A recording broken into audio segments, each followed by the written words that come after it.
The overall condition of the right landing gear is checked. There should be no trace of hydraulic fluid on the gear components or surrounding area. The Olio Strut is checked for about 2.6 inches of extension. The hydraulic brake line should be in good condition with no cracks or leaks. The brake pads are checked for sufficient pad thickness and condition, and the disc rotor is verified to be in good condition.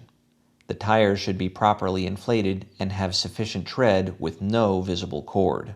The belly of the aircraft is inspected for condition and should be free of deformities. The avionics cooling scoop must be clear. The heater combustion blower intake must be clear. The heater exhaust is inspected for condition and must be free of cracks. The heater fuel drain must be clear. The battery drain should be clear and of sufficient length to keep draining fluids clear of the belly skin. The external power connector cap must be secure. The heater air intake must be free of debris. The overall condition of the nose gear is checked. There should be no trace of hydraulic fluid on the gear components or surrounding area. The spring must be attached and secure, and there should be no cracks visible on any of the nose gear components or mounting surfaces. Check the shimmy damper for condition and security, and look closely for damage at the point where the lower drag link attaches to the trunnion. Also, inspect the turn limit stops for damage. The Olio Strut is checked for about 2.7 inches of extension. The tires should be properly inflated and have sufficient tread with no visible cord. The nose gear door is checked for condition, cracks, and security. The overall condition of the left landing gear is checked. There should be no trace of hydraulic fluid on the gear components or surrounding area. The Olio Strut is checked for about 2.6 inches of extension. The hydraulic brake line should be in good condition with no cracks or leaks. The brake pads are checked for sufficient pad thickness and condition, and the disc rotor is verified to be in good condition. The tires should be properly inflated and have sufficient tread with no visible cord. The squat switch must be secure and undamaged with wiring intact. The left engine oil dipstick is removed. The dipstick is verified to be the correct dipstick for the engine by the markings at the top. And then the oil level is checked. The dipstick is replaced and secured finger tight. Again, do not over-tighten the dipstick. The propeller should be free of cracks and nicks on the surface and edges. The propeller spinner attachment screws must be secure, and the spinner condition is checked. The back of the propeller blade should be inspected for signs of grease leakage. A new or newly overhauled propeller may leak slightly during the first several hours of operation. Contact maintenance if grease leakage is excessive. The left alternator cooling vent must be clear of debris. All cowling screws must be secure. The left engine nacelle is checked for Zeus fastener security and should be free of deformities, cracks, and dents. The left fuel quantity is visually inspected to be full or measured by use of the dipstick. The fuel cap is secured.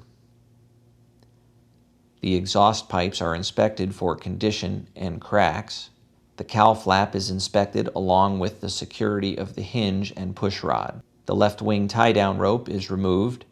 The left wing scupper drain tube must be clear, and the left wing knock of fuel vent must be clear. The condition of the wing leading edge is inspected for cracks, dents, and deformities.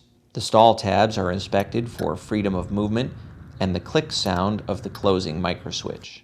The condition of the left recognition light is checked, as is the condition and security of the glare shield just inboard of the recognition light. On the pitot static mast, the pitot, static, and drain openings must be clear. The wingtip screws are checked for security. The position lights and strobe must be the correct color and free of cracks and other damage. The wingtip is inspected for general condition.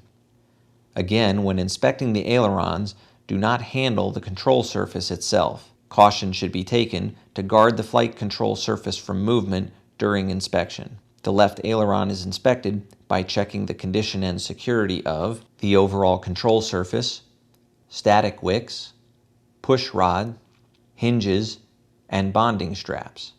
All must be free of corrosion, dents, and cracks. The left flap is inspected by checking the condition and security of the overall control surface, static wicks, hinges, bonding straps, and connecting rod. Again, all must be free of corrosion, dents, and cracks. The left side fuselage condition is inspected.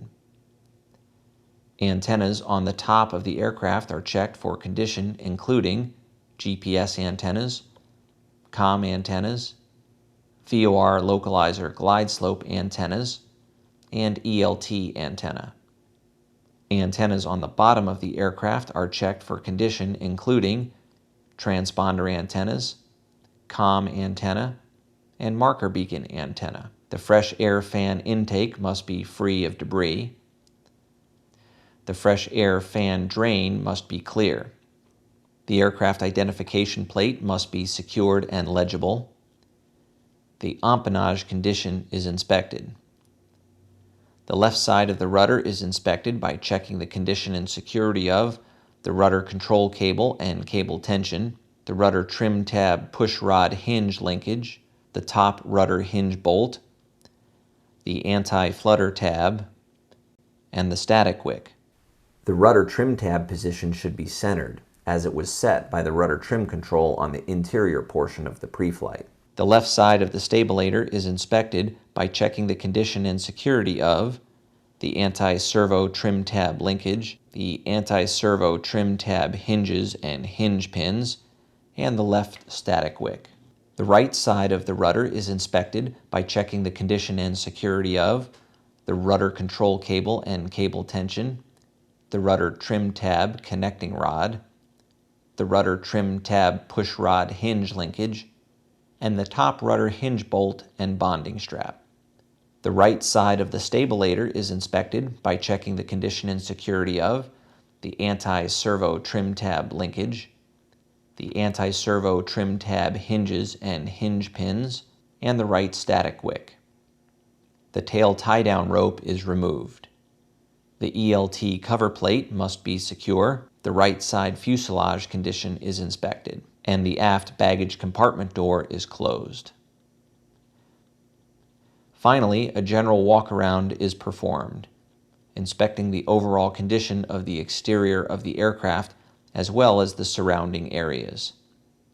The chocks are removed from the nose gear and placed on the ground under the tip of the left wing. Once back inside the cockpit, the flap handle is returned to the flaps up position and the flaps are visually verified up. Thank you for taking this time to watch the ATP Piper Seminole Pre-Flight Training video. Again, this video is not intended to replace the Piper Seminole Pilot's Operating Handbook and FAA-approved airplane flight manual, and nothing in this video should be interpreted as a substitute for the exercise of sound judgment.